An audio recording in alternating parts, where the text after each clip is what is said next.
السلام علیکم۔ برائے مہربانی ویڈیو کو آخر تک ضرور دیکھیں۔ بہت سال پہلے کی بات ہے کہ ایک بہادر شہزادہ جس کا نام سیف تھا، گھوڑے پر سوار ایک بادشاہ کے محل کے پاس آیا۔ وہ یہ دیکھ کر بہت حیران ہوا کہ سارے ملک میں ہر کوئی اداس ہے۔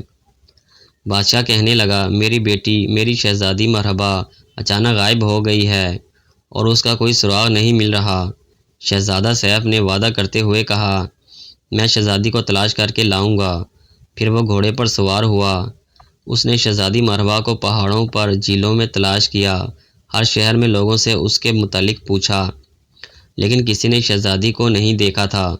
آخرکار وہ ایک جھونپڑی کے پاس پہنچا جس میں ایک بوڑھی عورت رہتی تھی۔ اس نے شہزادے کی بات سنی تو اسے کہا، اگر تم میرے لیے جنگل سے لکڑیاں کاٹ دو، جھیل سے پانی لے آؤ اور میرے کھیت میں ہل چلا دو تو میں شہزادی کو ڈھونڈنے میں تمہاری مدد کروں گی۔ شہزادے نے اس کا کہا مانتے ہوئے سارے کام کر دیے تو ابھی اندھیرا چھا رہا تھا۔ اس نے شہزادے کو ایک موم بتی دی اور کہا، اس موم بتی کو جلاؤ، تم اس سلطنت کے ذرے ذرے کو دیکھ سکتے ہو۔ شہزادے نے موم بتی کی روشنی میں ایک بہت بڑا سیاہ رنگ کا قلعہ دیکھا جس کے اندر شہزادی مرحبا قید تھی۔ بوڑھی عورت کہنے لگی، یہ سیاہ گھوڑ سوار کا جادو کا قلعہ ہے۔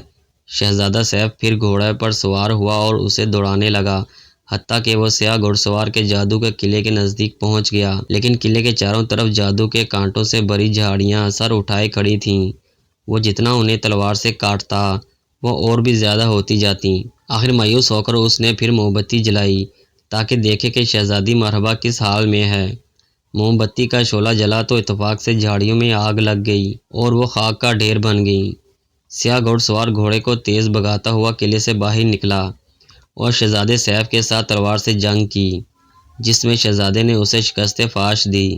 لہٰذا بادشاہ نے بہادر شہزادے کو اپنی آدھی سلطنت انعام میں دی اور شہزادی مرحبا سے اس کی شادی کر دی اور پھر وہ ہنسی خوشی رہنے لگے۔ ویڈیو کو لائک کر دیں اور چینل کو سبسکرائب کرنا نہ بھولیں۔ شکریہ۔